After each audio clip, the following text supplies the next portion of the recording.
Muy bien, bienvenidos nuevamente para todos, para todas. Esperemos que todos estén muy bien, que estén cómodos, cómodas. Bueno, hoy vamos a hablar nuevamente, vamos a darle continuidad a nuestro módulo de metodología de la investigación. Eh, en la clase anterior estuvimos hablando de elementos más concretos que tienen que ver con la metodología, ¿verdad? Con el trabajo intelectual, digamos, en forma concreta, algunos tipos de trabajos. eh, y la idea era que empecemos con algo concreto, ¿verdad? Por eso pasamos para la clase de hoy, eh, esta clase en torno a los aspectos más teóricos, digamos, que tienen que ver con la metodología. Yo les voy a pedir dos cositas. Uno es que solamente vamos a tener una clase de aproximadamente 1 hora y media, es muy poco, pero en contrapartida quiero que aprovechen que vamos a presentar dos cosas hoy, ¿verdad? Uno, vamos a ver un pequeño video eh, que va a sintetizar, digamos, un poco todo lo que implica la ciencia, por qué es importante incorporar la ciencia en lo que hacemos cotidianamente y de qué manera dentro de la ciencia, qué papel juega el método de investigación y cómo podemos nosotros incorporar también en nuestro día a día y no solamente en el trabajo intelectual, de tal forma que entendamos que ni la ciencia ni la metodología de la investigación científica tiene que ser, digamos, una herramienta que solamente sirva para la academia, ¿verdad? Para el estudio solamente, ¿verdad? Sino para todo lo que hacemos es muy importante ponerle esa mirada científica a las cosas que hacemos de tal forma a que podamos ir perfeccionando, digamos, eh, nuestra labor cotidiana, nuestra labor profesional. Bueno. Recuerden siempre poner en silencio sus micrófonos. Yo no tengo que entrar cada rato a ponerle en silencio. Ahí está. Entonces, de lo que se trata también este módulo es verdad, nos ayudará a poder elaborar de forma más fácil, de forma más ordenada, de forma más científica nuestros trabajos, pero también la idea es que la metodología no sea una materia, un tema de estudio, solamente que se toque en un espacio de clase, de aula, en un espacio académico, sino que también ustedes puedan aprovechar y puedan incorporarlo en, como decíamos, en su desempeño profesional, en su desempeño cotidiano, que realmente les sirva. Eh, por eso hay dos elementos. Silvia tiene su micrófono abierto. Bueno, recordemos siempre la importancia de silenciar nuestro micrófono, por favor. Juan Villalba, por ejemplo, Cecilia, ahí estoy silenciando. Bueno, entonces, vamos a tener dos partes va a tener esta clase, ¿verdad? Primero vamos a ver un video, como les decía, donde yo les voy a dar algunas preguntas y ustedes, a medida que van viendo el video, van a ir respondiendo en un cuadernito, en una computadora, en un celular, donde puedan escribir y vamos a ir lanzando preguntas al finalizar ese video, de tal forma a discutir un poco entre todos y que eso sirva como fijación, digamos, de los conocimientos, por un lado. Por el otro, vamos a desarrollar los aspectos más elementales, digamos, de la metodología de la investigación, de tal forma que ustedes puedan tener una base importante que, como decía, les pueda servir. Sigo silenciando los micrófonos, bueno. de tal forma que les pueda servir para su día a día, ¿verdad? Entonces, esas preguntas que yo le voy a lanzar inicialmente, para que a medida que vean el video puedan contestarlo, estará también en la plataforma, es decir, esas respuestas también escritas, ustedes van a contestar en la plataforma. Por otro lado, cada clase tiene lógicamente unas preguntas que tienen que ver con el material que vamos a mostrar, la presentación que vamos a tener hoy. Entonces, les pido que en esta hora y media podamos estar atentos y podamos aprovechar al máximo nuestra clase. Bien, entonces,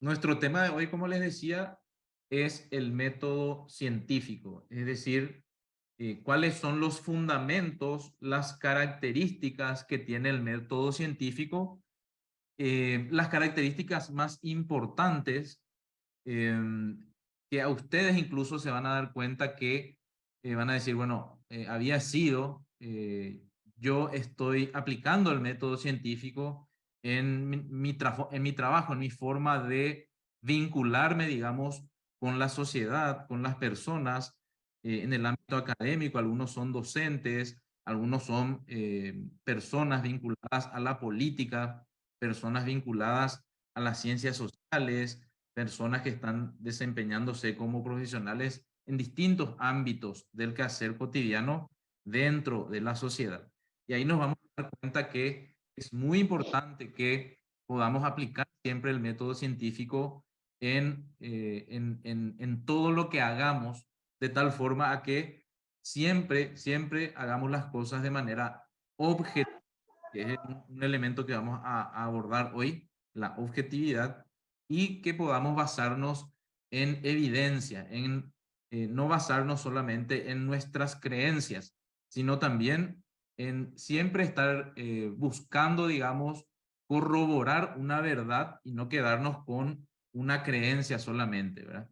Entonces, de eso se trata el método científico, de partir de la realidad, de tener siempre a la realidad como punto de partida, y que a partir de la realidad podamos construir teorías, podamos construir hipótesis, podamos construir nuevas verdades que a su vez puedan ser refutadas, ¿verdad? O sea, todos los hallazgos que yo a través del método científico, a través del método objetivo, ordenado, sistemático, pueda obtener, todos esos conocimientos pueden ser refutables, o sea, deben ser refutables.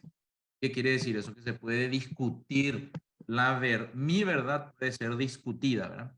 Pero yo tengo que hacer el camino, tengo que construir, digamos, esa verdad, tengo que construir ese hallazgo, esa cosa nueva que yo quiero aportar a la sociedad y poner en consideración. Por eso se usa siempre la pregunta exponer, ¿verdad? Porque yo expongo un tema, es posiblemente mi verdad, pero no es la verdad absoluta. Es decir, yo pongo a consideración de otros, pongo a consideración de mis colegas, pongo a consideración de mis amigos, pongo a consideración de la sociedad, pongo a consideración de otros científicos, mi hallazgo para que pueda ser criticado, para que pueda ser analizado y para que pueda ser también refutado. Es decir, que pueda ser discutido, que pueda ser analizado, no sea tenido como una verdad absoluta. Entonces,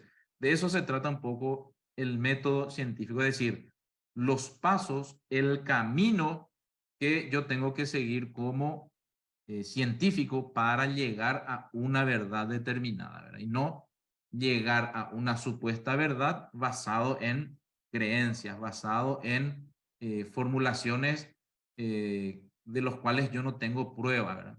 Entonces, por ahí va un poco nuestra clase de hoy, que habla sobre el método científico. Como les decía, si tienen lápiz y papel o alguna cosa para anotar, les voy a pasar 5 preguntas. Por favor, pueden anotar estas 5 preguntas y una vez que termine el video vamos a debatir sobre esas 5 preguntas. Entonces vamos a observar el video inicial y vamos a responder. La pregunta 1 es, ¿qué es la ciencia?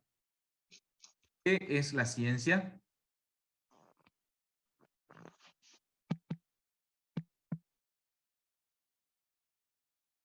¿Cuáles son sus principales características?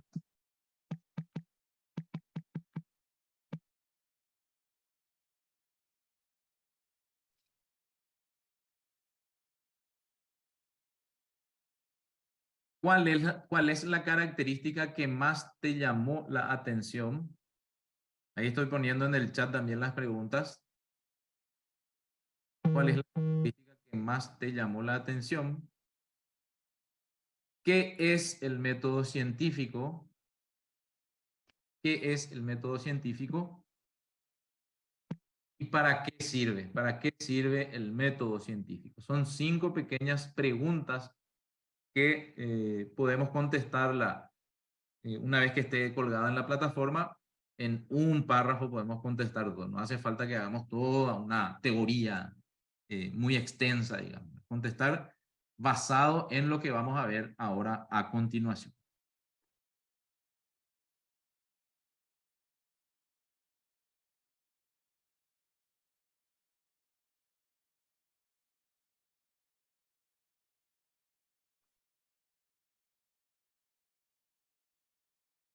El conjunto de conocimientos que se obtienen gracias a la observación. ¿Me pueden dar un retorno si se escucha bien y se ve bien? Se ve bien, Sí, por mucho. profe. Sí, Bien, bien. profesor.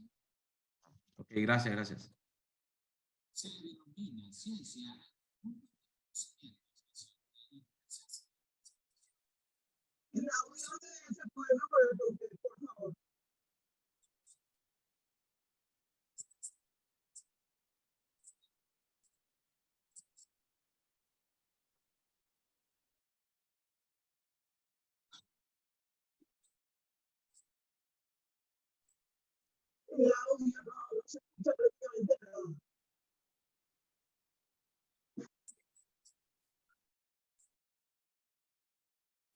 Profesor, permiso, no se escucha.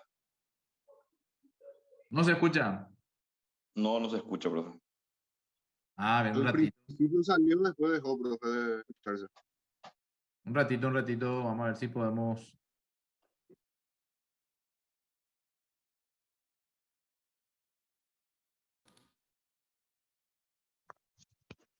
Un ratito.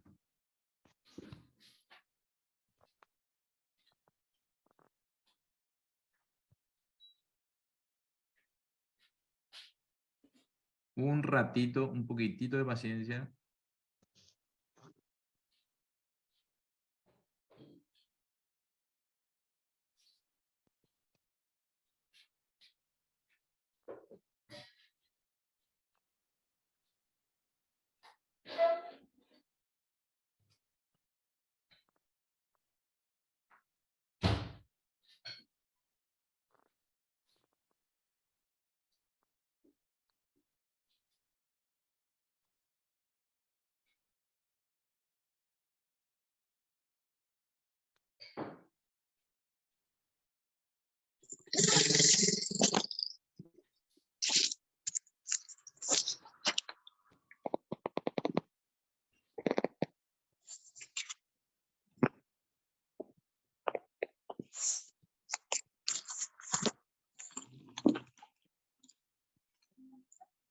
Ahí de mi celular, por más que os feo, me pueden sacar mi celular, pues ya he hecho el bañado de la chacarita. Y apoche, por acá peligroso. Compañeros, ¿pueden encender su micrófono, por favor?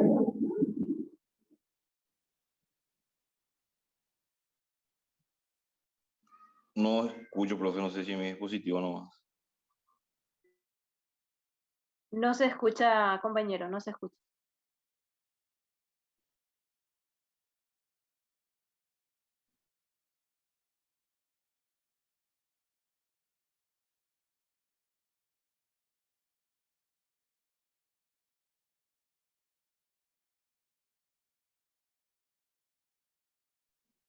Profesor, seguimos con inconveniente con el tema del audio. Ahí voy a probar, fíjense un poco.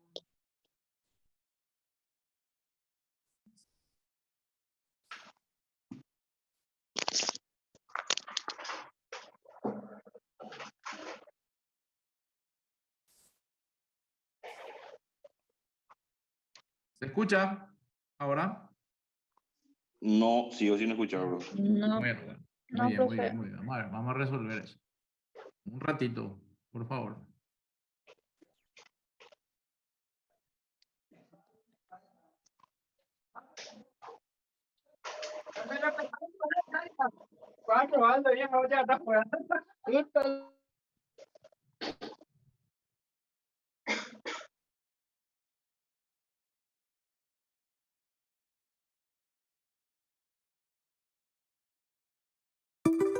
Se le denomina ciencia al conjunto de conocimientos que se obtienen gracias a la observación, razonamiento y experimentación metodológica de hechos.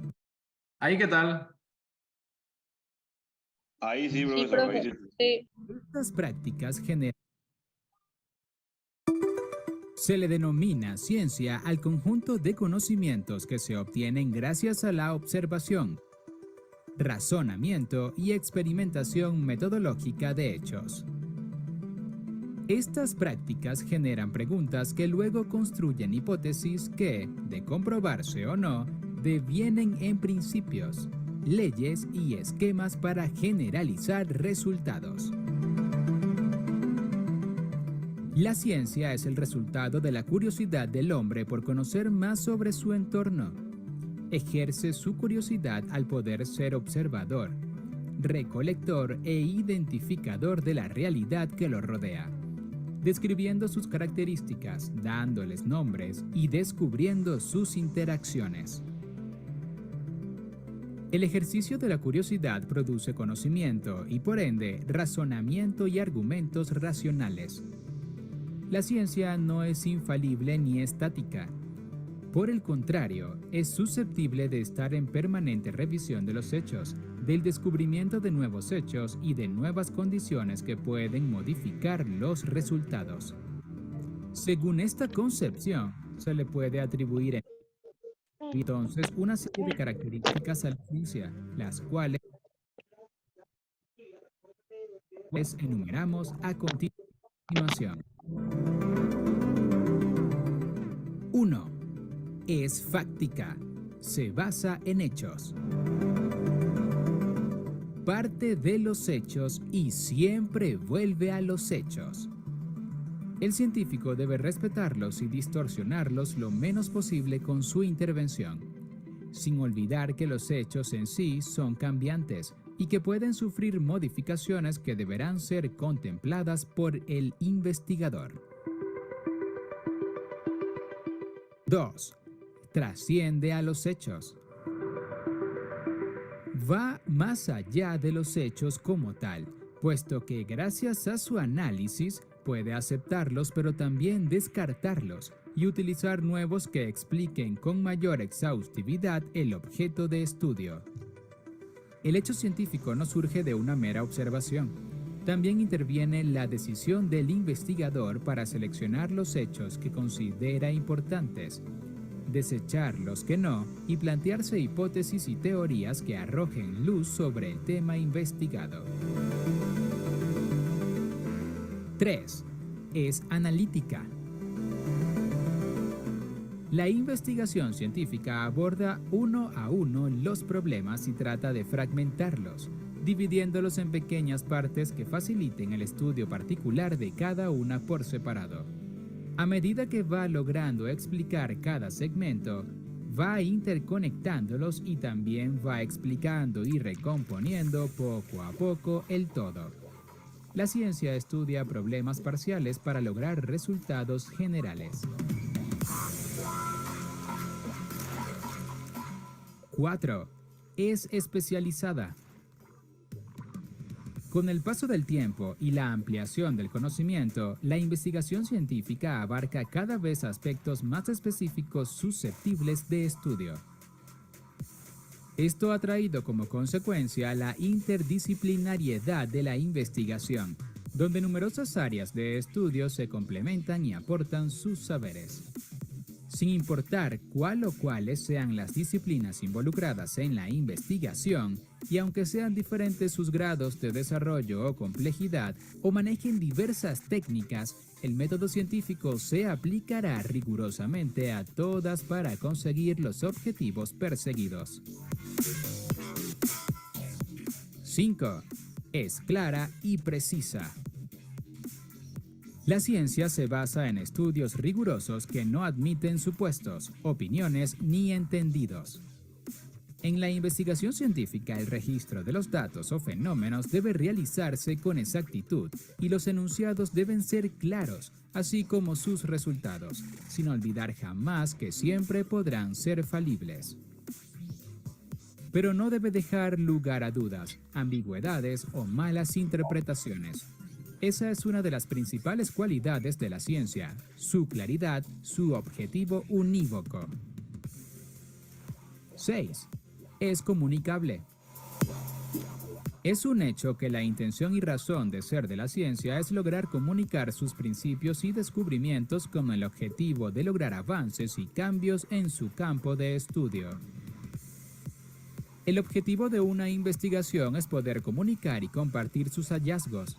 Si bien suele hacerlo en un lenguaje especializado que solo puede entenderlo aquel que esté capacitado para ello.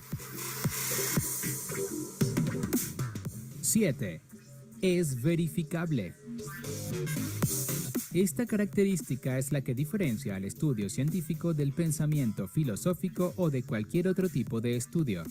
Toda investigación, entendida esta como observación, experimentación, etc., que arroja un resultado por primera vez, deberá realizarse muchas veces más para corroborar sus resultados.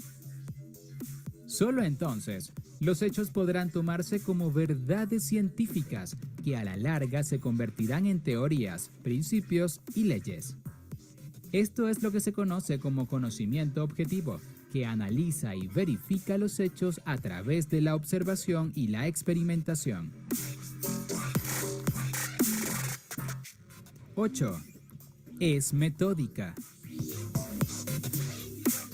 Toda investigación que pretenda obtener resultados serios y verificables requiere obligatoriamente la elaboración y seguimiento exhaustivo de una metodología científica planificada y rigurosa. Este método incluye el planeamiento previo de cada paso a dar para lograr el resultado planteado en la hipótesis previa. En esta planeación, el investigador utiliza técnicas que va perfeccionando constantemente y hasta podría recurrir de forma intencional a elementos y factores azarosos para observar si se suceden o no cambios encontrados. Pero incluso estos recursos del azar deben estar previamente pensados.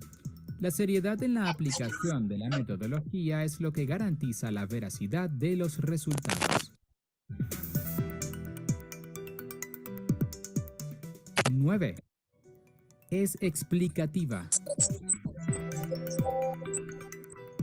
Intenta explicar los hechos en términos de leyes y principios, es decir, mediante premisas comprobadas e irrefutables. Todo científico se plantea preguntas a responder. ¿Qué ocurre? ¿Cómo sucede? ¿Por qué sucede de esa forma? También intenta indagar si puede o no ocurrir de otra manera y por qué pueden o no suceder tales modificaciones. La respuesta a estas interrogantes es lo que permite que el conocimiento científico pueda generalizarse, difundirse y adoptarse como verdad. 10. Es predictiva. La ciencia no solo estudia hechos del presente, sino que gracias a ellos puede imaginar o deducir cómo fueron en el pasado y también puede predecir cómo serán en el futuro, luego del análisis del comportamiento y los hechos a través del tiempo. Esta característica de la ciencia es particularmente visible y muy útil. Por ejemplo, en la astronomía, donde pueden predecirse de manera más o menos acertada aspectos como el clima, lluvias, nevadas, sequías, los eclipses, los movimientos solares, los fenómenos naturales, etc., uniendo la observación actual con el estudio de los patrones históricos.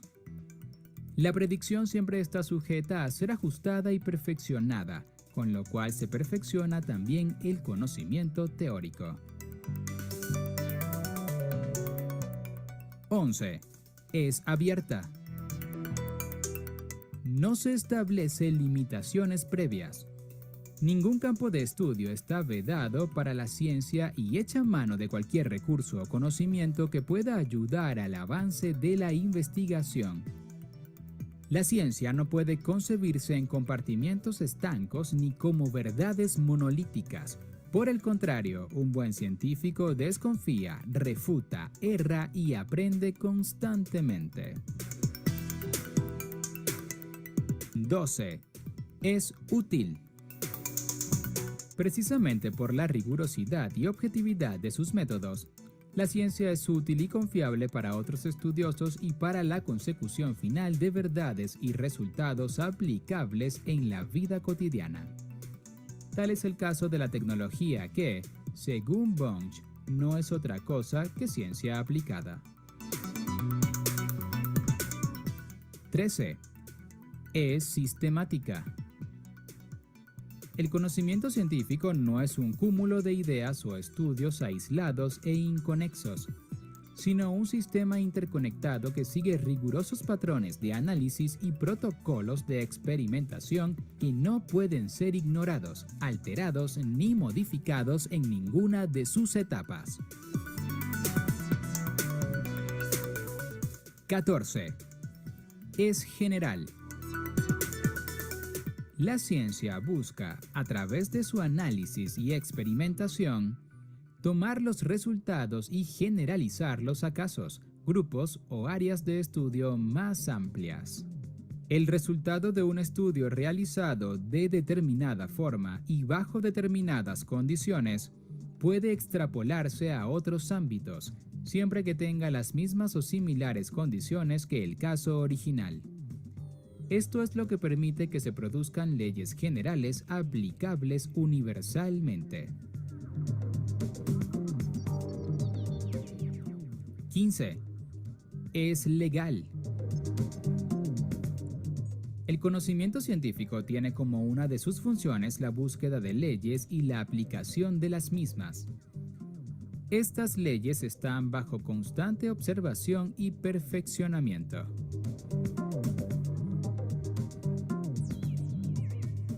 16. Es empírica.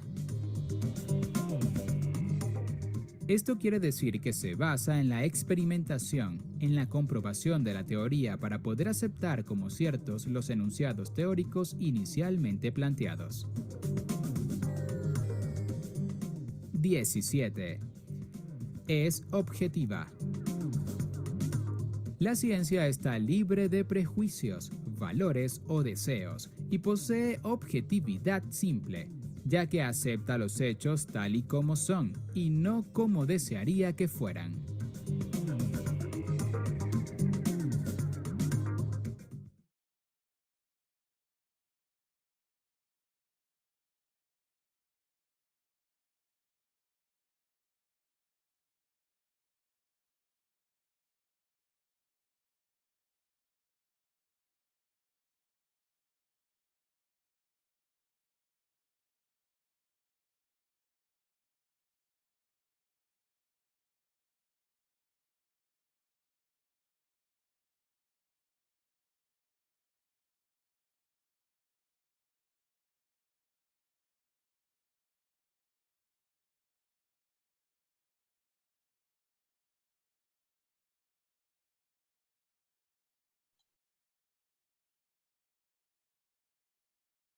Muy bien. ¿Quién se anima a responder la primera pregunta? ¿Qué es la ciencia? Yo, profe. Adelante, adelante, te escuchamos. Sí. La ciencia es el conjunto de conocimientos objetivos y verificables sobre una materia determinada, Bien. que se obtienen mediante la observación, la experimentación de hechos que se formulan a través de hipótesis que puedan ser después comprobadas. ¿Está bien, profe? Excelente, excelente, Griselda. Muchísimas gracias por tu aporte. ¿Alguien más que tiene ahí sus apuntes que quiera compartir? Yo, profe, Adelante, Miguel. es el conjunto de conocimientos adquiridos a través de la observación, razonamiento y experimentación metodológica de hechos. Excelente. Excelente, Miguel. Gracias por tu aporte. ¿Alguien más que tiene alguna anotación ahí? Profe, Adelante, Víctor. está cortito nomás mío, a ver si coincidimos. Sí. El conjunto de conocimientos obtenidos mediante la observación y razonamiento impulsado por la curiosidad del ser humano. Bien, bien, excelente. Bien, Víctor, excelente. No sé si me pareció, Juanita creo que alzó la mano. Juanita. Sí, profe, pero ya respondieron los compañeros. Estoy para Excelente. decirte las características. Bien, bien. ¿Alguien tiene así como en sus propias palabras, más allá del video, algo que quiera aportar con relación al concepto de ciencia? ¿Cómo entendió, digamos?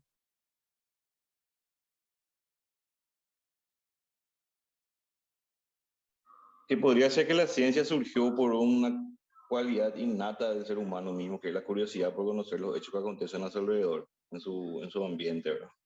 Y buscar una explicación a los mismos. Sí, así es, Miguel. Excelente. Tiene que ver, sí, con la curiosidad y también tiene que ver con la necesidad, digamos. Es decir,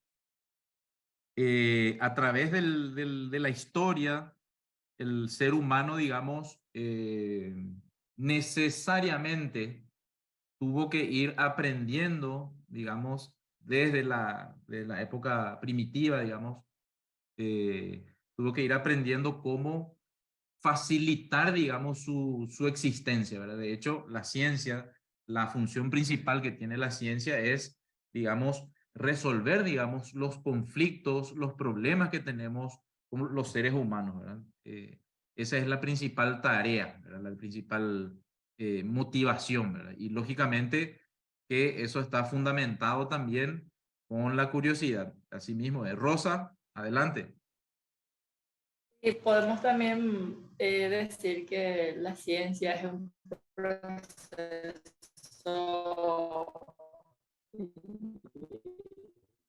continuo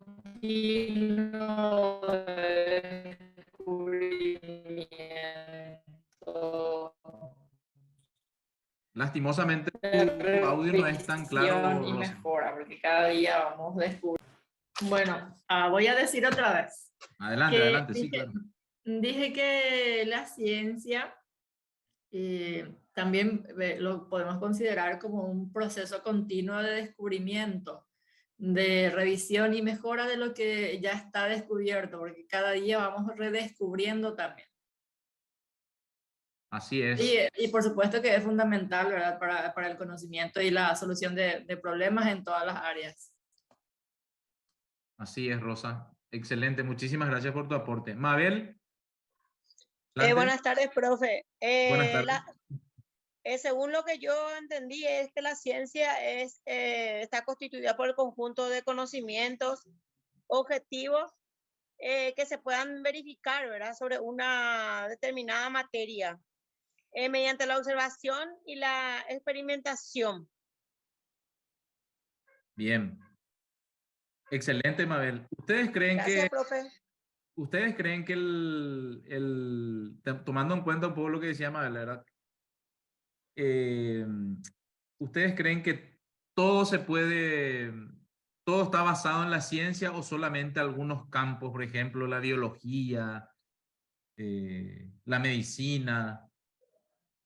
¿Qué creen ustedes? ¿Dónde se puede aplicar la ciencia?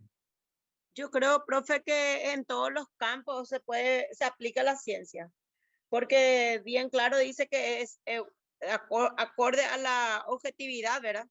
Que tiene que ser clara, precisa y, por ejemplo, el caso mismo de lo que tuvimos hace poco, ¿verdad? El tema de la pandemia. Ahí se aplica también la ciencia, profe. Excelente. Bien, muchísimas gracias, Mabel, por tu aporte. ¿Y qué les parece que, o sea, cuáles son las principales características que ustedes pudieron notar, digamos, en este material? ¿Cuáles son las principales características que tiene la ciencia? ¿Cuáles son las principales características? Juanita, adelante. Sí, es fáctica porque se basa en los hechos, trasciende los hechos, también es analítica, es especializada y es clara y precisa. O sea, creo que esos son los más importantes. Después ya está también que es comunicable, verificable, metódica, objetiva, explicativa, pero creo que la más importante es que sea clara y precisa siempre. Ajá, bien. Hola, ¿Alguien? profe. Sí, adelante, Sí, adelante. Mabel otra vez, profe. Y Adelante, yo, para adelante. mí, las últimas partes también son importantes porque bien claro dice, es general, dice. O sea Ajá. que es para todo. Es útil, es general, sistemático, es legal y amén de eso es objetivo. Sí. Bien, justamente con relación a la generalidad, si alguien se anima a compartir sus apuntes, sus observaciones, está abierto, ¿eh? Con relación al tema de la generalidad, ¿por qué dice que es general, verdad? Porque, a ver, un hallazgo que yo hago con relación a un tema específico, si cumplen ciertos requisitos, ahora no vamos a entrar a profundidad, pero si cumplen ciertos requisitos, se pueden convertir en leyes generales, ¿verdad? Yo, por ejemplo, hago un hallazgo. Definitivamente Carlos tiene un problema con su audio y nada. Seguramente que se está moviendo. Bueno, si yo tengo un hallazgo de algo nuevo, ¿verdad? Basado en la observación, en todas estas características que estamos mencionando, ¿verdad? Ahí Carlos. Si nosotros tenemos un hallazgo y aplicamos todas estas características de las cuales estamos hablando, ese hallazgo de algo nuevo basado en la observación, por ejemplo, si yo voy a observar un fenómeno, ¿verdad? Supongamos que yo quiero saber por qué hay baja participación electoral, por poner un ejemplo. ¿Por qué hay baja participación electoral de los compatriotas residentes en el extranjero, por ejemplo? Entonces, yo hago un estudio y voy a hacer una encuesta, por ejemplo, tomo como muestra el electorado de Buenos Aires a ver, donde hay mayor electorado, Buenos Aires, La Plata, a ver un poco otra parte de Buenos Aires puede ser, pero bueno, puedo analizar La Plata y Buenos Aires. Agarro una muestra, hago una encuesta. Le encuesto ahí a los compatriotas y hago las preguntas, ¿verdad? Así, ¿por qué la gente no acude a votar, siendo que ya tenemos habilitado, los compatriotas residentes en el extranjero tienen habilitada la posibilidad de votar, ¿verdad? Pero no están acudiendo masivamente a las urnas, digamos. Entonces yo hago un estudio y entrevisto a 300 compatriotas, ¿verdad? Entendiendo que hay más de 40.000 inscriptos en todo en España, en Estados Unidos, en Brasil, en Argentina, etcétera. Entonces yo hago una muestra, correcto. Basado en esas muestras, que tenga ciertas características, no vamos a entrar a profundizar demasiado, pero a lo que voy es a lo siguiente. Yo puedo basarme en esa muestra de 300 personas con ciertas características, hago una encuesta y hago la pregunta, ¿por qué los compatriotas no se fueron a votar en las elecciones generales del 2023 con él? Entonces el resultado de esa encuesta, de esas 300 personas, me dice que no se fueron a votar porque tenían poca información, porque están lejos de su lugar de votación, etc. Entonces, la conclusión a la cual yo puedo llegar es que falta mayor información de las candidaturas, supongamos, en el extranjero, ¿verdad? No llegan las propuestas, no se conoce, ¿verdad? Y también la gente que le queda muy lejos el lugar de votación. Entonces, de esas 300 encuestas yo saco una conclusión y puedo aplicar como una generalidad, ¿verdad? Como una generalidad. No estoy seguro de que esa generalidad, de que esas sean las únicas causas. Puede ser que en Barcelona, puede ser que en Madrid, puede ser que en Valencia, en Nueva York, en Miami, los compatriotas puedan tener otras dificultades u otros problemas. Pero la ley, es lo que dice, la ciencia busca establecer leyes generales. Entonces, yo como conclusión, como parte de mi investigación, basado en una muestra de compatriotas residentes en Buenos Aires y en la ciudad de La Plata, supongamos, yo puedo establecer unas leyes generales y decir, los compatriotas residentes en el extranjero no acuden a votar porque no reciben la suficiente información de las candidaturas o las propuestas, ¿verdad? Y también porque los lugares de votación le quedan lejanos a su lugar de residencia. Entonces, puede ser que sea una generalidad, lo cual yo tengo que comprobar si ocurre el mismo fenómeno en otros sitios, pero yo puedo establecer una generalidad, digamos, a partir de mi hallazgo particular. A partir de lo particular, yo puedo establecer elementos generales que me permitan entender mucho mejor un fenómeno que lógicamente trasciende Buenos Aires y La Plata. ¿Se entiende? Esa es un poco la práctica y el concepto, digamos, de generalidad que tiene la ciencia y el método científico, digamos. Mirta, adelante. Mirta Espino. Adelante, por favor.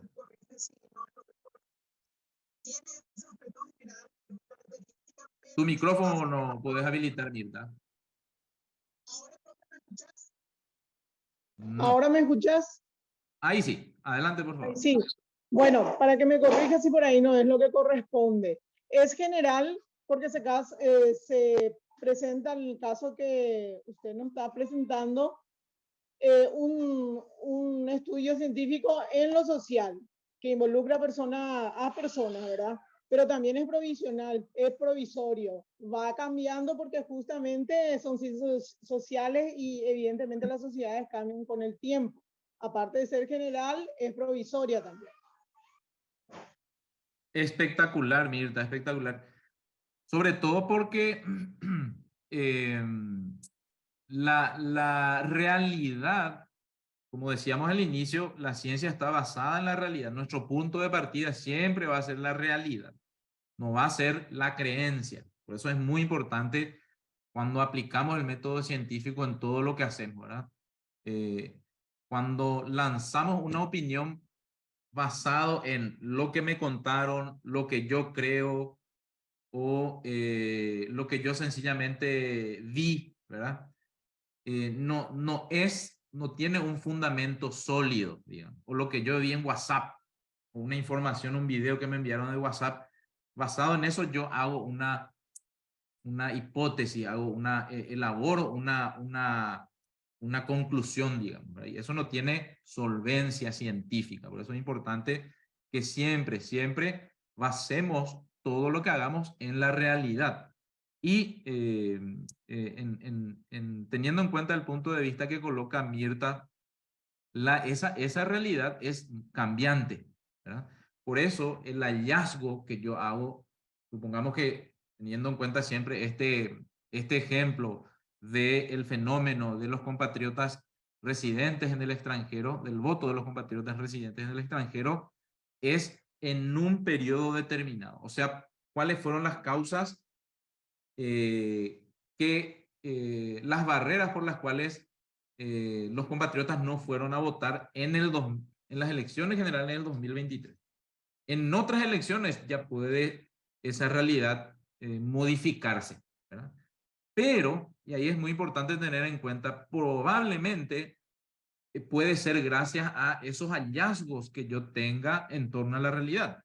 Si yo si yo apliqué el método científico, estoy hallando los problemas por los cuales se atraviesan para que el voto sea fluido, para que haya más participación electoral, probablemente yo pueda resolver esos problemas, porque yo, gracias a mis hallazgos, puedo establecer que existen estos problemas que imposibilitan o no facilitan o no permiten el voto de los compatriotas en el extranjero, que se puede corregir. Como cientista, como científico, por tanto, yo estoy haciendo un aporte estoy haciendo a la sociedad, a la ciencia, a las instituciones responsables de establecer o elaborar políticas públicas, por ejemplo.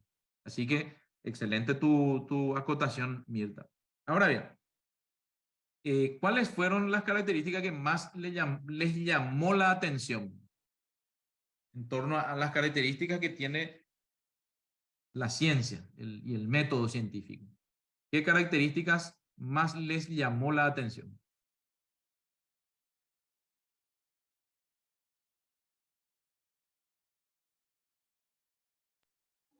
Sí, una característica que me llamó generalmente la atención es que es analítica, dice, ya que aborda uno a uno los problemas, los fragmenta, estudia cada fragmento y a medida que va estudiando cada fragmento los vuelve a unir para tratar de dar una explicación científica al hecho en cuestión.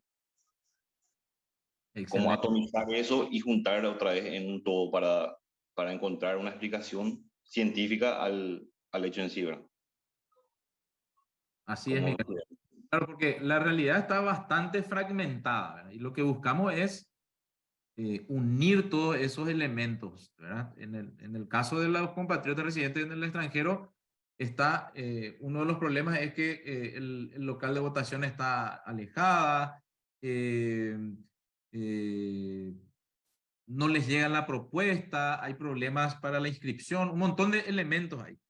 Pero gracias a la aplicación del método científico yo puedo decir, bueno, existen varios problemas, pero este es el problema más importante, este es el menos importante y este es el menos importante y así, ¿verdad? O sea, tratar de hacer que tenga una sola idea. Exactamente.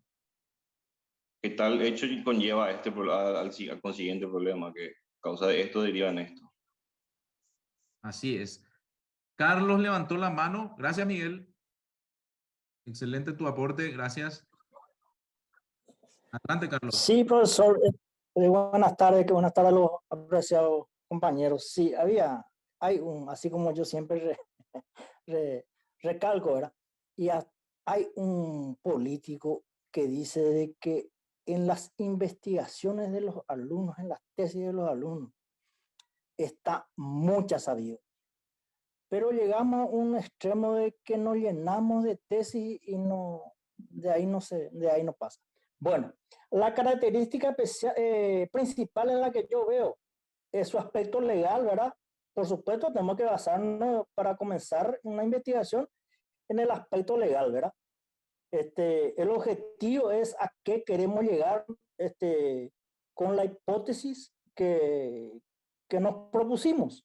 Es analítica porque va analizando paso por paso nuestra investigación. Y es empírica porque tiene que estar basado en un experimento, en trabajos de campos. Esa fue para mí, las principales características, profesor. Excelente, muchísimas gracias, Carlos. Sí, es verdad lo que decís, Carlos, en el sentido de que finalmente el objetivo de la ciencia es llenarnos de teorías, ¿verdad? Tiene que servir para responder a un problema concreto que existe en la sociedad, en todos los ámbitos. En nuestro caso, nuestro ámbito de acción es la política, las ciencias sociales, las ciencias jurídicas, ¿verdad? Nuestro objeto de estudio dentro de la tecnicatura, dentro del instituto mismo, ¿verdad? Entonces, lo que se tiene que buscar siempre es aportar, digamos, para resolver problemas existentes en ese ámbito que es nuestro objeto de estudio. Ana dice, la característica que más me llama la atención es la objetividad. La objetividad en la ciencia implica que los científicos deben esforzarse por dejar a un lado sus creencias personales, emociones y preferencias al realizar investigaciones. Esto permite que los resultados sean lo más imparciales posible y se basen en evidencia verificable. La objetividad ayuda a garantizar la confiabilidad de los hallazgos científicos y fomenta un enfoque más riguroso y confiable en la adquisición de conocimiento. Quizás gracias, Ana, excelente tu aporte. Quizás el elemento más difícil de la ciencia sea la objetividad. Nosotros estamos muy acostumbrados y acostumbradas en todos los ámbitos a colocar enfrente de todo nuestra subjetividad. Y lo que busca la ciencia es no solamente no dejar atrás a la subjetividad, sino dejarlo al costado, digamos. O sea, lo que nosotros creemos, nuestra moral, nuestras creencias religiosas, etcétera, tenemos que colocar al costado para poder realizar una investigación que sea objetiva. ¿Por qué? Porque yo lo que tengo que buscar es una verdad. Yo tengo que buscar tengo que hacer un estudio de un objeto. Tengo que tener un objeto de estudio. Yo siempre utilizo el ejemplo del árbol, ¿verdad? Para establecer un poco qué quiere decir objetividad, ¿verdad? Si yo les pregunto en este momento, ustedes están sentados frente a un ordenador, a una computadora, a un celular, ¿verdad? Y en la plaza de su barrio, del barrio de ustedes, hay árboles, me imagino, ¿correcto? Entonces, la pregunta es la siguiente. ¿Esos árboles dejan de existir porque ustedes no lo ven?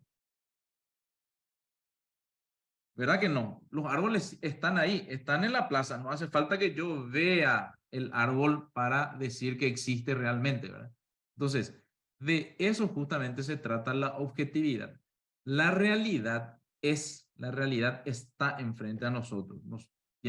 Es un objeto de estudio. Yo puedo analizarla, puedo medirla, puedo calificarla, puedo estudiarla, ¿verdad? Independientemente a mi voluntad. Entonces, cuando yo voy a investigar sobre un tema, si yo hago una investigación, todo lo creo, mi religión, mis creencias, pueden entorpecer el proceso para que se llegue a una conclusión. Entonces, eso es muy importante la característica que coloca Ana en relación a la objetividad. Tenemos que apartarnos un poco del objeto de estudio para poder observarlo de manera objetiva y no desde el punto de vista de mis creencias. Muchas veces la ciencia incluso va a refutar lo que yo creo y va a colocar a la verdad objetiva por sobre lo que yo creo inclusive, ¿verdad? No sé quién quiere colaborar con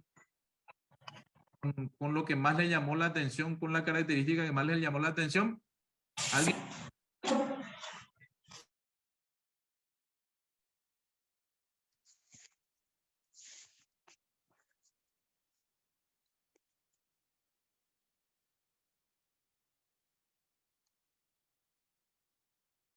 ¿Qué tal, profe? Víctor. No sé si Adelante, sale audio. Víctor. ¿Sale audio? Sí, adelante. Y yo, por ejemplo, anoté la ciencia trasciende los hechos. descarta los hechos ya consumados, ¿verdad? Produce nuevos hechos a partir de la exhaustiva investigación, razonamientos explicables, o sea, que te da también una apertura para que vos des tu propia tesitura, ¿verdad? Tu propia investigación, tu propia forma de ver, siempre y cuando lo puedas explicar o lo puedas comprobar, ¿verdad? Eso es lo que a mí me llamó la atención. Excelente, muchísimas gracias, Carlos. Víctor, perdón. Muchísimas gracias, Víctor. Bien, tenemos dos preguntas pendientes.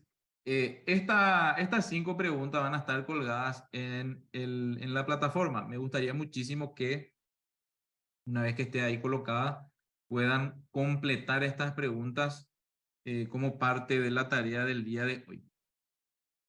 Vamos a hacer una síntesis, un recorrido con relación a el método científico,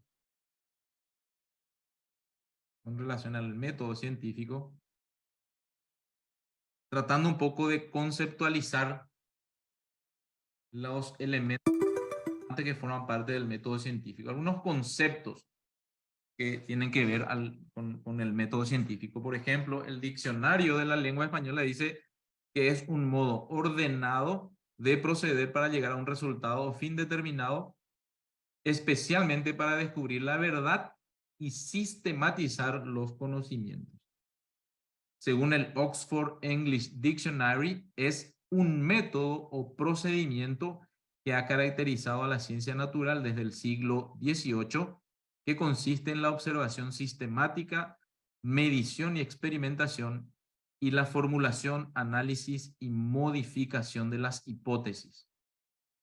Donde no hay método científico, no hay ciencia, dice Bunge. Bunge es uno de los cientistas más importantes que hay con respecto y uno de los teóricos más importantes que tiene el método científico, la metodología justamente, y la ciencia, ¿por qué no también? Fíjense acá en este cuadro hay una comparación entre el conocimiento científico y el conocimiento común, digamos, ¿verdad? Que tiene que ver con el sentido común que le llaman, ¿verdad? Que es lo que digamos, el sentido común y el conocimiento común es todo lo que nos enseñaron, forma parte de la cultura, ¿verdad? Forma parte de las creencias y todo lo que tenemos incorporados como sujetos, digamos, en la sociedad, ¿verdad? Fíjense, por ejemplo, que el método científico, en mi puntero, el método científico es predominantemente objetivo, ¿verdad? Tiene un objeto y puede estudiar ese objeto sin involucrarnos como sujetos, digamos, ¿verdad? Esa es la característica del método científico. Y el conocimiento común es subjetivo. Como decíamos, hay toda una escala de valores, creencias, la moral, la religión, la cultura, ¿verdad? Que pesa muchísimo en lo que creemos, digamos, ¿verdad? El conocimiento científico responde al cómo y al por qué, y el conocimiento común da respuesta solamente a cómo. El conocimiento científico es práctico y teórico, y por otro lado, el común es solamente práctico. El conocimiento científico es preciso, el común es inexacto. El conocimiento científico tiene un lenguaje técnico, el otro tiene un lenguaje común. El científico es universal y el conocimiento común no es válido de forma universal.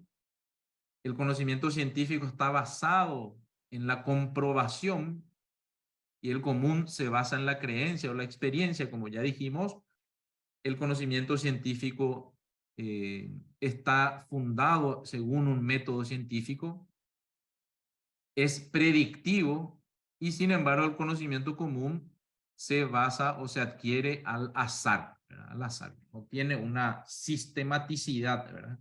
Lo que aprendimos a lo largo de nuestras vidas no necesariamente formó parte de algo sistemático, digamos, sino más bien al azar, ¿verdad? Un poco lo que me enseñó la abuela, lo que me enseñaron mis padres, lo que aprendí ahí de mis amigos, lo que aprendí por ahí por la escuela, todo entremezclado, digamos, un poco lo que aprendí en la iglesia, en los grupos juveniles, en los grupos deportivos, ¿verdad? Todo eso forma parte, digamos, de nuestro conocimiento común, pero no es algo sistemático. Bien, esta es una conocida como la rueda de Wallace, ¿verdad? Fíjense que el método científico puede ser inductivo y deductivo. De las dos formas, el método inductivo es partiendo de lo particular hacia lo general y lo deductivo, digamos, es de lo general a lo particular. Fíjense que en esta rueda de Wallace,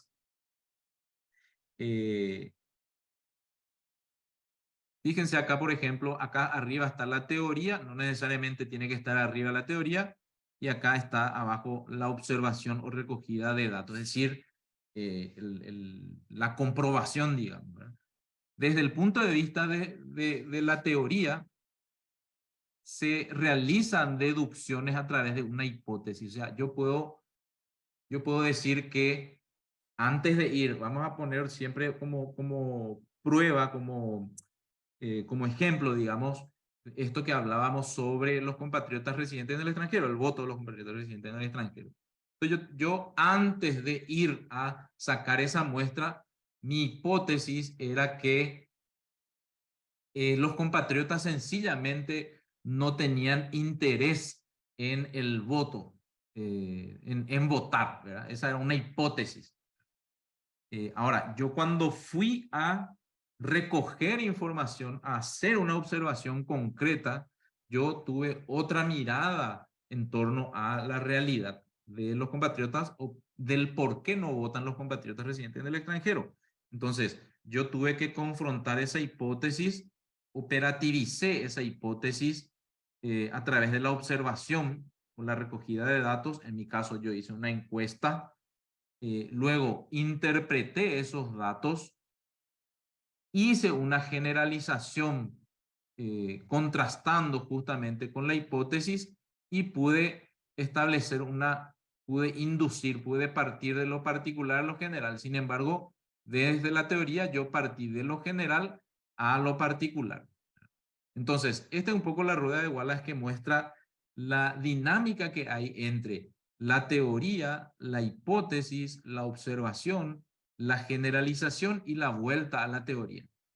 Si yo partí de la teoría, si yo hago todo este recorrido, yo cuando vuelva a la teoría voy a tener una visión diferente. Voy a tener una visión diferente ya. ¿Por qué? Porque yo ya contrasté la teoría con la realidad, digamos.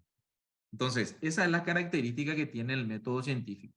Otros agarrarán, supongamos que yo escribí un artículo sobre la participación electoral de los compatriotas residentes en el extranjero. Supongamos que yo hice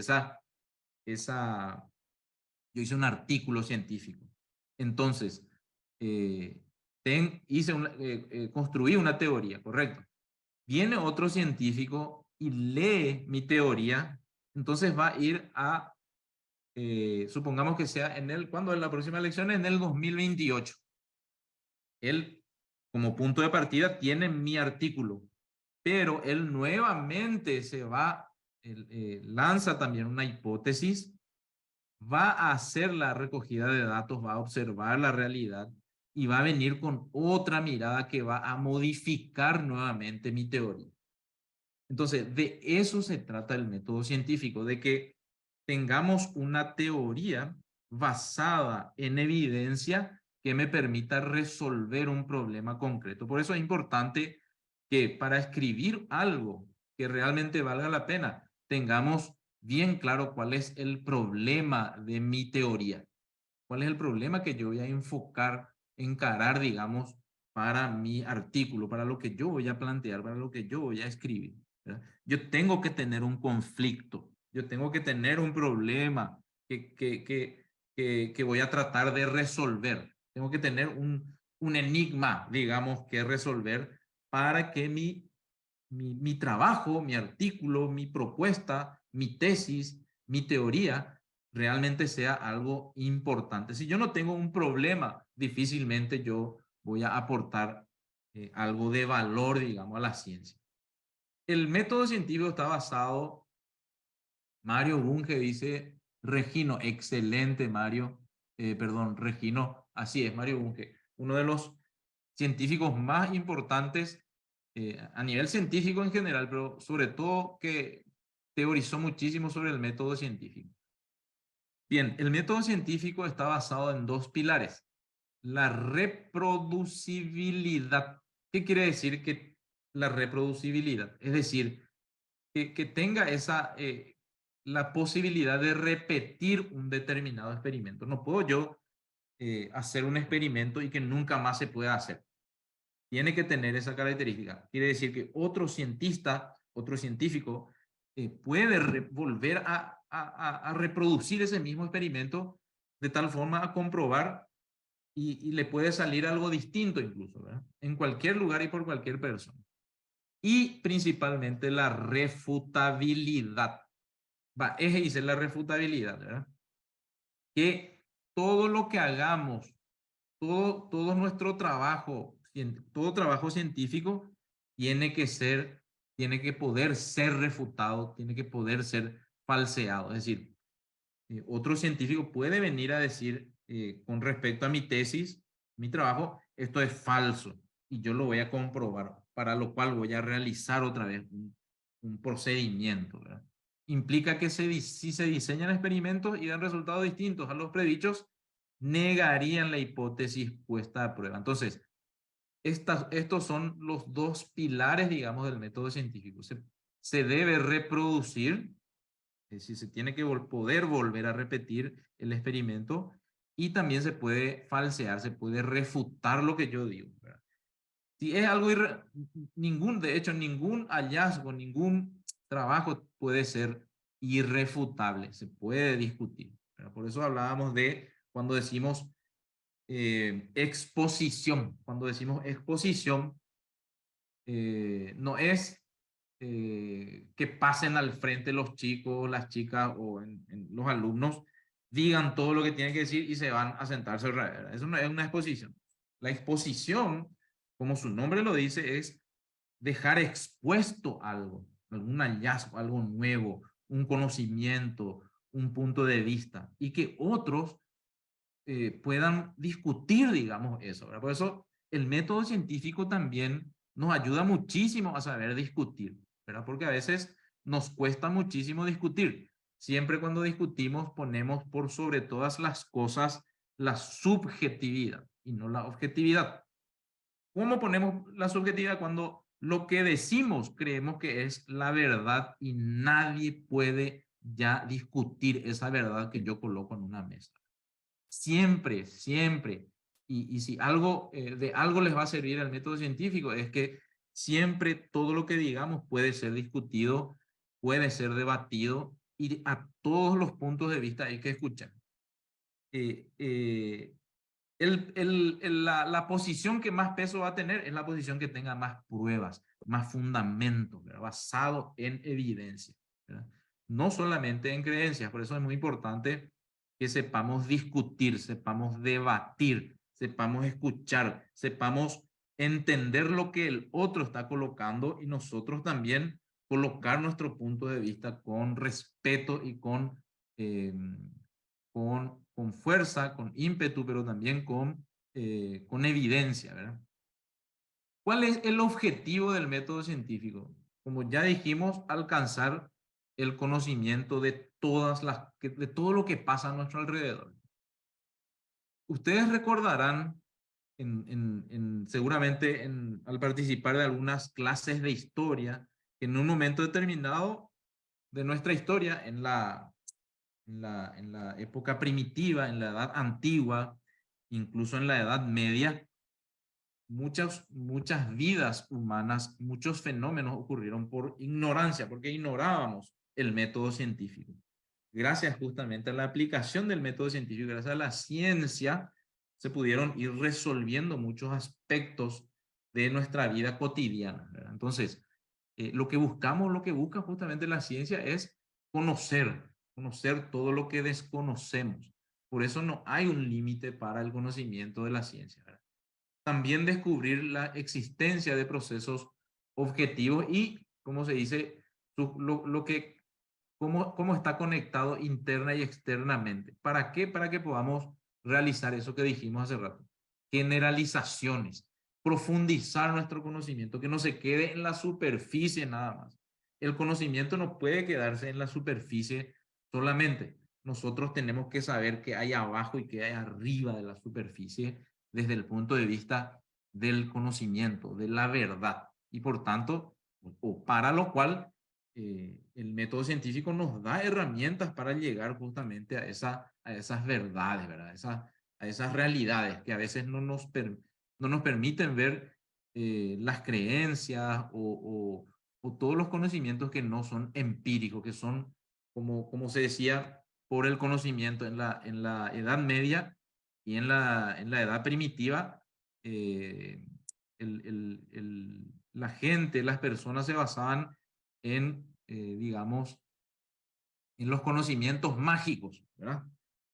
Cuando caía un rayo creía que era un, no sé, era Zeus que me tiraba un rayo ahí porque me porté mal, ¿verdad? O en la Edad Media también, ¿verdad? Todo era basado en conocimientos mágicos, ¿verdad? Entonces, la ciencia lo que permite es dilucidar y llegar a la verdad, ¿verdad? Tratar de descubrir cuáles son los elementos que están ahí en nuestra realidad y que nos cuesta entender. Por eso siempre hay que hacer un esfuerzo por darle el sentido científico a las cosas, ¿verdad? Más allá de que lógicamente, y esto se respeta, todos tenemos creencias, todos tenemos puntos de vista basados en la moral, en la cultura, en fin, muchos elementos que están incorporados, digamos, en nuestra vida cotidiana. Las características de un método teórico es sistemático porque es ordenado, puede ser inductivo y deductivo, como dijimos, tiene una base empírica porque lo empírico, siempre cuando se diga empírico, ustedes tienen que vincularlo a la observación directa, ¿verdad? La observación directa, no en la observación indirecta, o sea, lo que yo no veo, no puedo yo comprobar si es cierto o no, ¿verdad? No es empírico, ¿verdad? Emplea el examen crítico porque sometemos, o los científicos someten sus resultados a la prueba empírica, y es circular. La interacción es continua entre experiencia y teoría. No todo es teoría. O sea, no podemos basarnos solamente en la teoría. La teoría tiene que tener su pata, como se suele decir, más importante en la experiencia, en la observación, en la evidencia. En suma, en la realidad.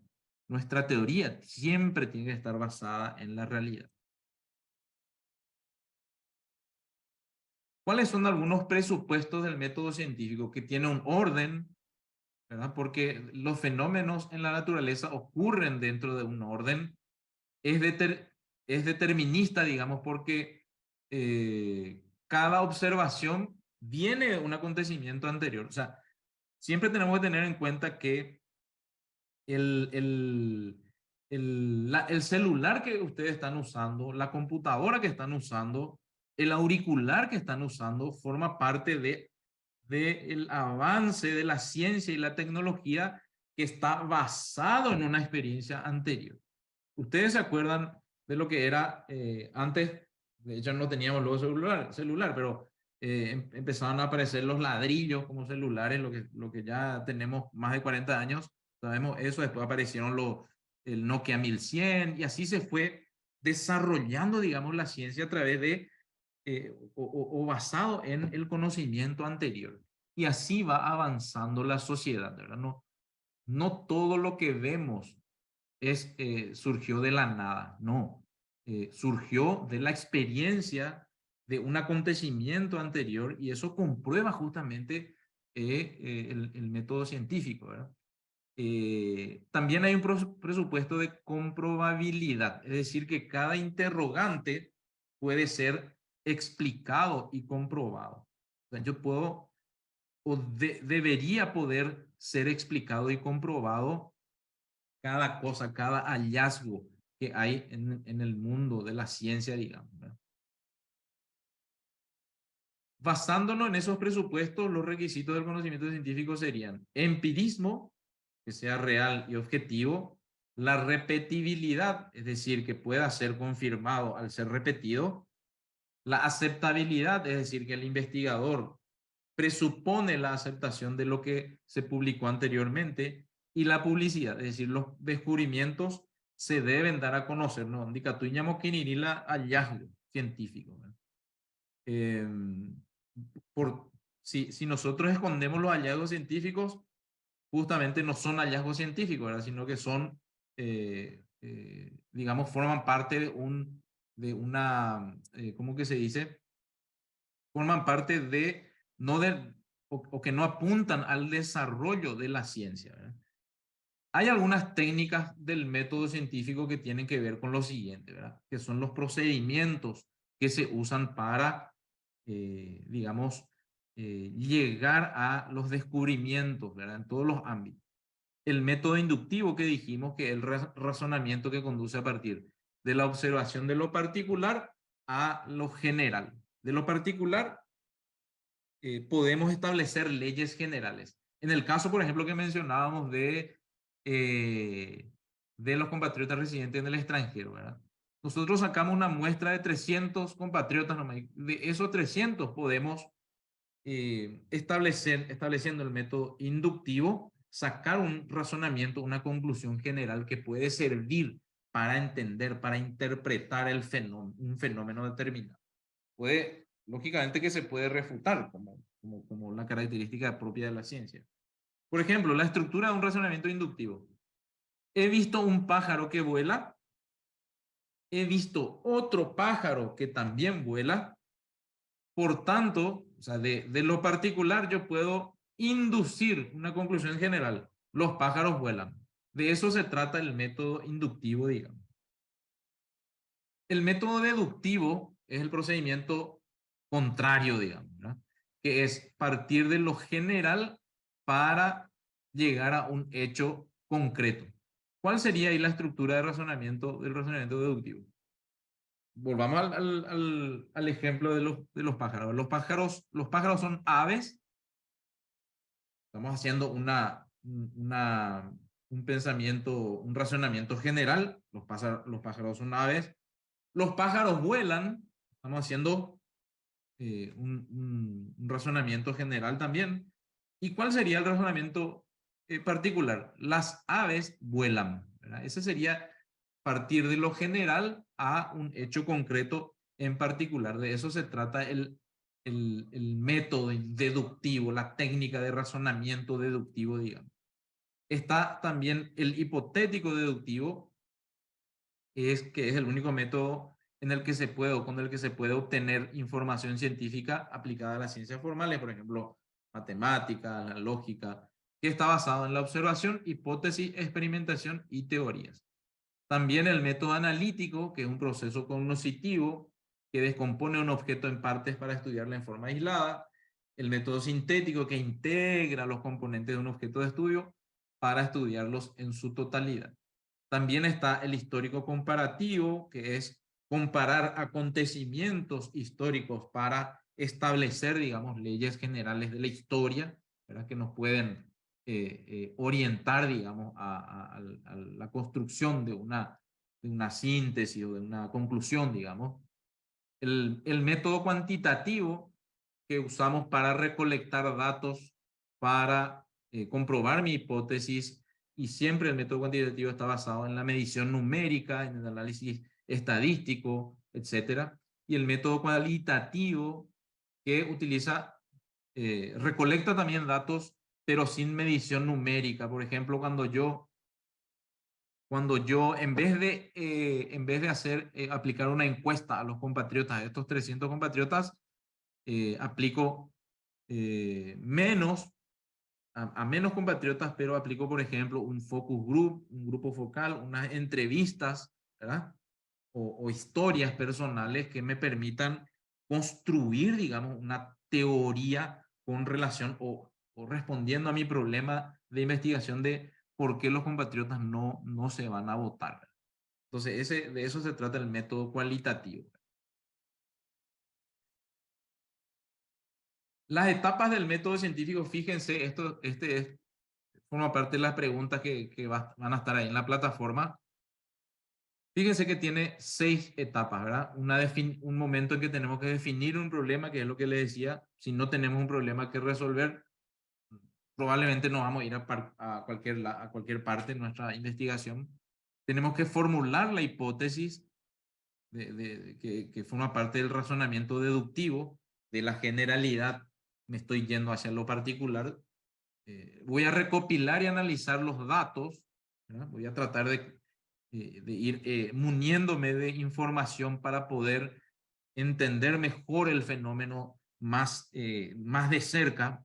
Tengo que observar más de cerca un fenómeno, o un tema o una situación.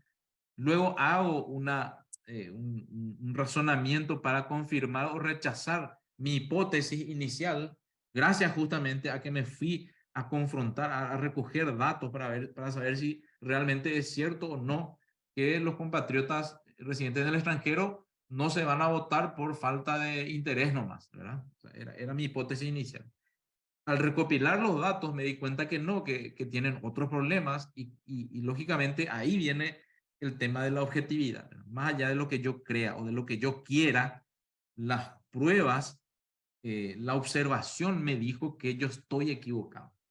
Y yo como científico tengo que reconocer eso más allá de mis creencias, más allá de mi forma de ver las cosas y más allá de mi pensamiento. Tengo que llegar a los resultados obtenidos, tengo que publicar los resultados y mis conclusiones. Finalmente tengo que dejar mis conclusiones asentadas para que otros científicos puedan leer mis conclusiones y les pueda servir. O, digamos, en el caso de resolver problemas que tienen que ver con problemas del Estado, etcétera, que los tomadores de opinión puedan, de decisión, puedan utilizar esa investigación para tomar decisiones, para, digamos, rectificar rumbos, corregir políticas públicas, impulsar nuevas leyes, en fin, un montón de elementos que pueden servir, que pueden darse a partir de mis hallazgos como científico. Las etapas del método científico: la definición y planteamiento del problema, que es el punto 1. ¿Por qué? Por ejemplo, puse acá un ejemplo de biología, pero nos puede servir. ¿Por qué hay contagio de antrax cuando no hay un individuo que inicie el contagio? ¿Por qué hay contagio de antrax cuando no hay un individuo que inicie el contagio? Es mi pregunta inicial, el planteamiento de mi problema. Entonces, ojo con eso. Cuando yo me siento a escribir un artículo, cuando yo me siento a escribir un trabajo, cualquier tipo de trabajo que sea, yo tengo que tener el planteamiento de un problema. Yo tengo que responder. Durante todo el proceso de trabajo, yo voy a estar permanentemente respondiendo a este problema. ¿Por qué hay contagio de anthrax cuando no hay un individuo que inicie el contagio? Ese es un problema que yo quiero resolver. Quiero saber por qué, ¿verdad? Voy a formular una hipótesis. La hipótesis es una verdad provisional. Es lo que yo inicialmente creo o considero como una verdad. Yo voy a ir a confrontar, voy a ir a sacar una muestra y a partir de ahí voy a llegar a otra hipótesis. Voy a confirmar o no la hipótesis, ¿verdad? Por ejemplo, la hipótesis sería: el bacilo o una parte de él sobrevive fuera de un huésped, un ser vivo infectado. Recuerden que la pregunta era: ¿por qué hay un contagio de antrax cuando no hay un individuo que inicie el contagio? Yo creo que inicialmente, como verdad provisoria, el bacilo o una parte de ese bacilo sobrevive fuera del huésped, que es un ser vivo infectado. Tengo que ir a recoger y analizar los datos que me van a servir para comprobar empíricamente estos datos, esta realidad, y que es la etapa más específica de cada técnica concreta del método científico. Ahí yo puedo aplicar el método cuantitativo, ¿verdad? Y el método cualitativo. Puedo usar 2 días para la recogida y análisis de los datos. Tengo que confrontar los datos con la hipótesis, que es lo que yo hallé al ir a recoger datos con relación a mi hipótesis inicial. se confirma lo que yo dije como verdad inicial o se refuta mi verdad inicial. Eso yo tengo que exponer en mi trabajo. Entonces, a partir de ahí, yo realizo las conclusiones y generalizaciones de los resultados. Si los datos avalan o no la hipótesis. Si avalan la hipótesis, va a ser confirmada. Y si no avalan, va a refutar, digamos, esa hipótesis.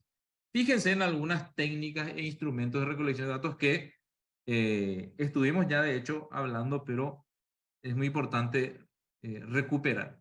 Estas son algunas técnicas de recolección de datos para un trabajo científico, un trabajo intelectual, un trabajo académico. Las entrevistas, que son una lista, un listado de preguntas que están vinculadas a mi problema, ¿verdad? No puedo yo preguntar cualquier cosa, yo tengo que preguntar cosas que me van a ayudar a resolver mi problema inicial. La observación que yo puedo hacer en forma directa y sencilla, que me va a permitir obtener datos de primera mano, ¿verdad?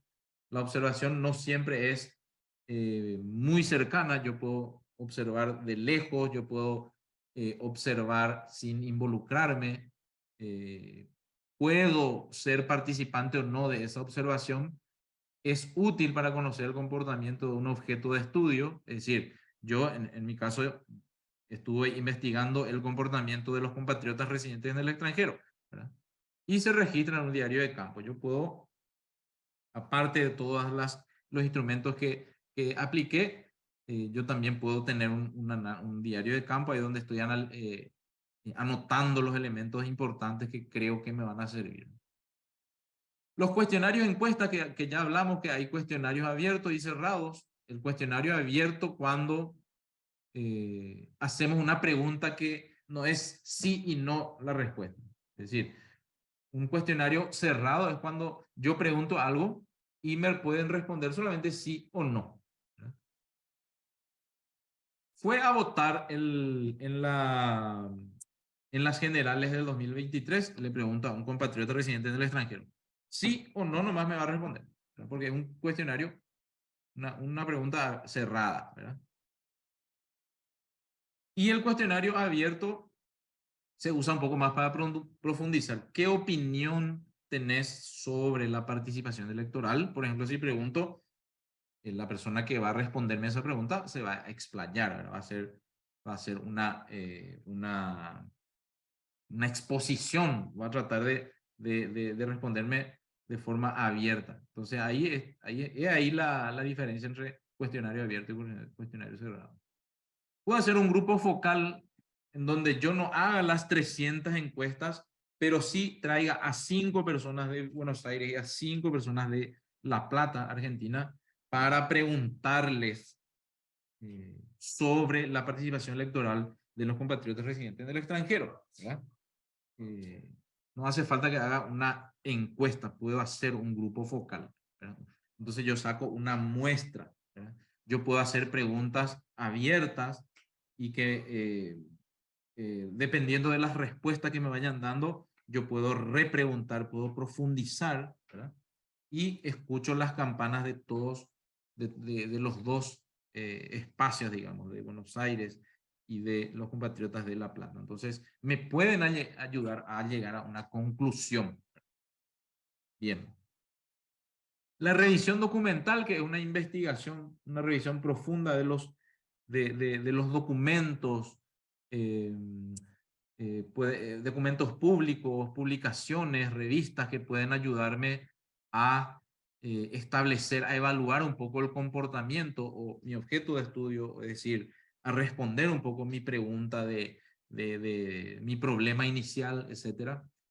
Y la utilización, lógicamente, de fuentes abiertas y bases de datos, ¿verdad? Que la idea es que se pueda recurrir a fuentes públicas y privadas, páginas web de las universidades, de las instituciones, plataformas de base de datos, revistas especializadas, todos los elementos que puedan servirme para que yo pueda informarme mejor con relación a mi tema, ¿verdad? El tema que yo estoy desarrollando.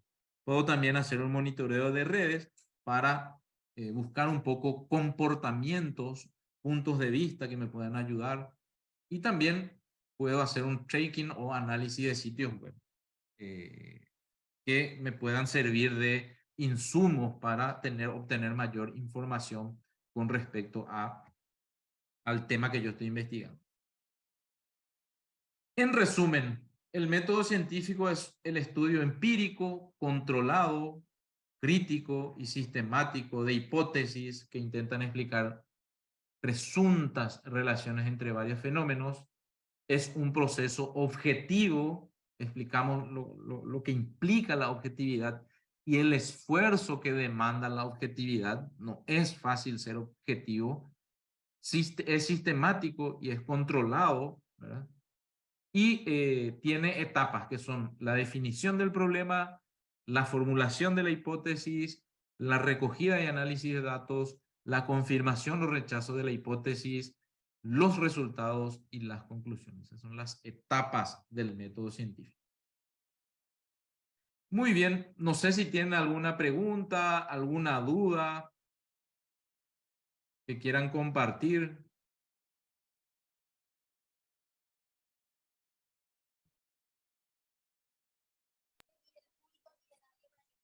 Profesor. Adelante, Carlos. Profesor, ahí en grupos focal, sí. Usted había dicho que se puede disminuir ese ámbito de encuesta y sin embargo mi consulta es para que una encuesta o un trabajo de campo a lo práctico, un trabajo práctico que hace esta encuestadora, tiene que tener un porcentaje de credibilidad. Es decir, si yo elijo 100 personas de un contexto de 101 personas, no me sirve. Tengo que elegir 100 personas de 300 personas, o de un ámbito de un porcentaje mínimo, ¿verdad?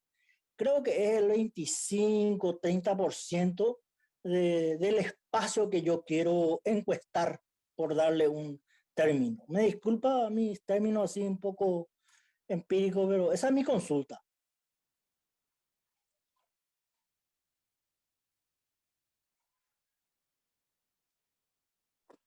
Ahí está. Así es, Carlos. Para que una muestra sea válida, tiene que tener ciertos parámetros, tiene que tener ciertas características. Nosotros no entramos a profundizar, digamos, eso, pero así es como estás colocando, ¿verdad? Tiene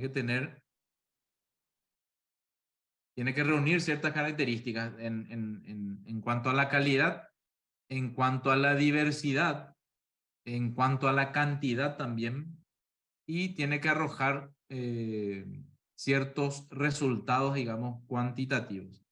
Estuve mirando mientras vos estabas haciendo esa pregunta.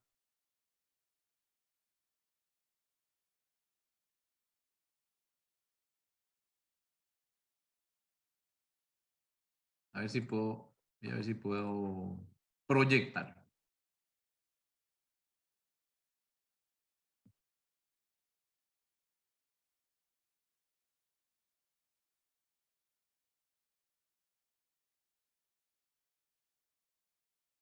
Ahí está. Hay muchas páginas que ofrecen el cálculo de tamaño de una muestra, por ejemplo, ¿verdad? Donde se calcula la población, el nivel de confianza y el margen de error, ¿verdad? Por ejemplo, el tamaño de la población. Dijimos que, voy a poner un ejemplo, existen actualmente 40.000 compatriotas empadronados en el exterior, ¿verdad? Yo quiero un nivel de confianza del 99% y un margen de error de 5, ¿verdad?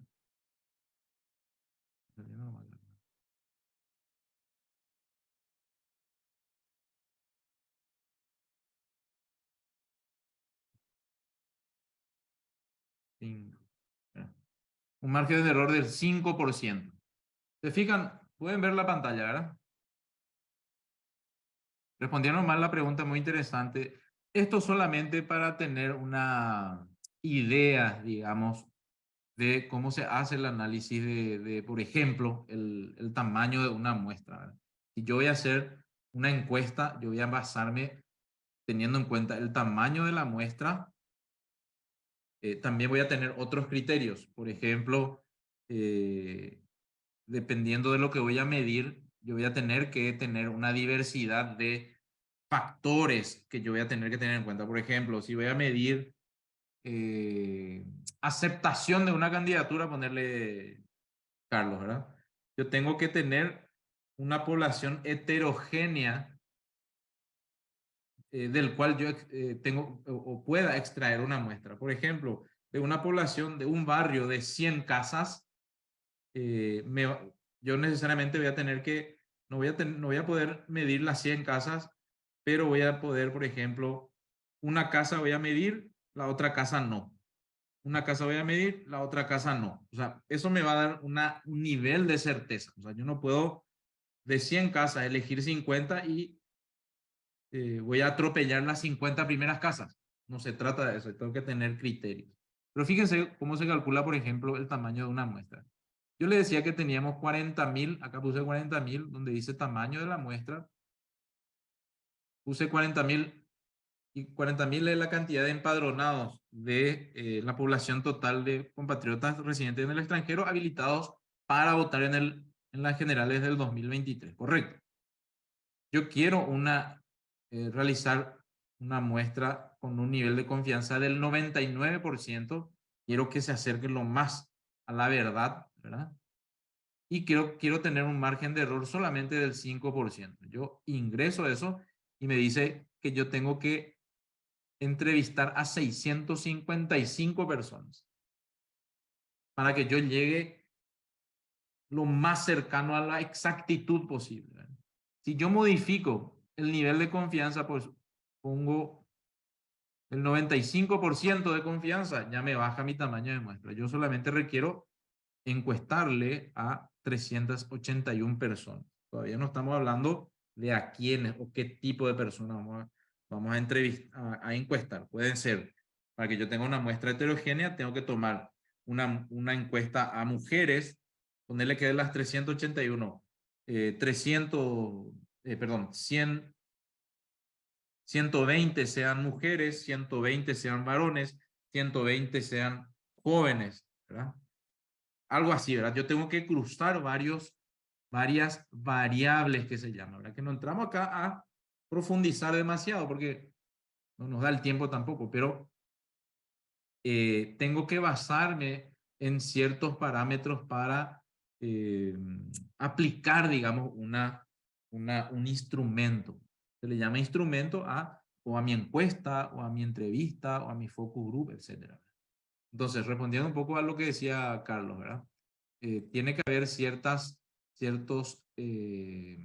requerimientos técnicos a la hora de establecer, digamos, la población, a la hora de establecer a quiénes, de dónde yo tengo que levantar la muestra, etc.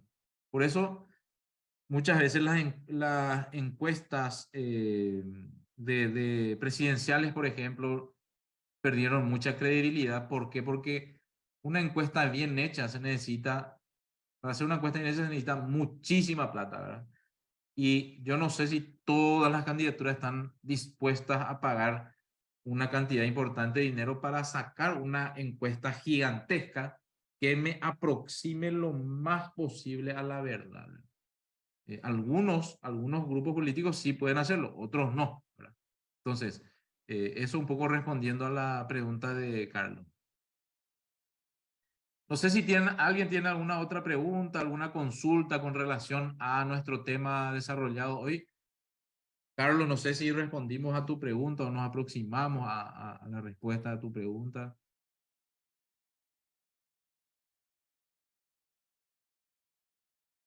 Muy bien. Ahí está Regino, justamente alzó esta esta página que da para medir, para sacar las muestras. Excelente, gracias Regino. ¿Ese PPT podrías compartirlo? Sí, claro. El material siempre vamos a alzar. No el PPT, pero sí en el PDF.